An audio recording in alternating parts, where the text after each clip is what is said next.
So John's just going to show us how to use a dry chem fire extinguisher. So obviously he's got a bit of an issue at the back there. He's got a fire going. He's identified he needs to put that out.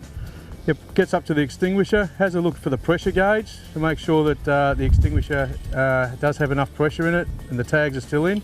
He then removes the safety pin straight out, gives it a test fire off to the side, make sure that it is going to work, upwind so he doesn't get a face full of it. Approaches the fire from upwind. He's going to be doing a sweeping motion and he's just going to lay that right into the top of it there, chasing it into the corners. And then what he's doing there is just making sure that he gets all the corners. Okay, turns around, comes back out and puts the extinguisher down. Once he's finished with the extinguisher, he just lays it on the ground. This time John's going to use a CO2 extinguisher. So same sort of technique, no gauge on this one though, so you'll be able to feel the weight in it, pull the tag out. Alright, so same method, we're using the pass method, P-A-S-S. Pull, he's tested it, squeeze. Now the only thing we were a little bit concerned about today is with obviously the wind.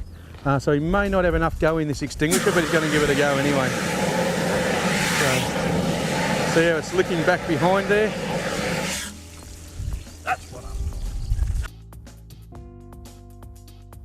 What we're going to show you here is a phlegm liquid fire with a water fire extinguisher. We do not recommend you do this, but we just want to show you the people what happens if you do use a water fire extinguisher on a phlegm liquid. Checks the gauge, pulls the pin, okay, gives it a squirt, make sure it's going to go.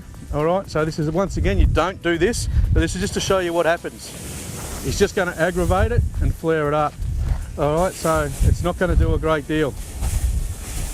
So then he'll change the extinguishers and he'll go for a foam extinguisher, which he's going to change. The same thing, checks gauge, pulls pin.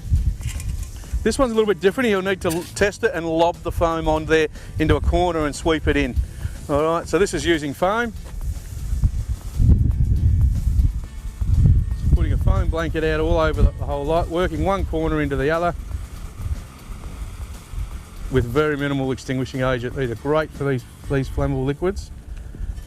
Well done. So a lot less effort with that one. So what you can see in this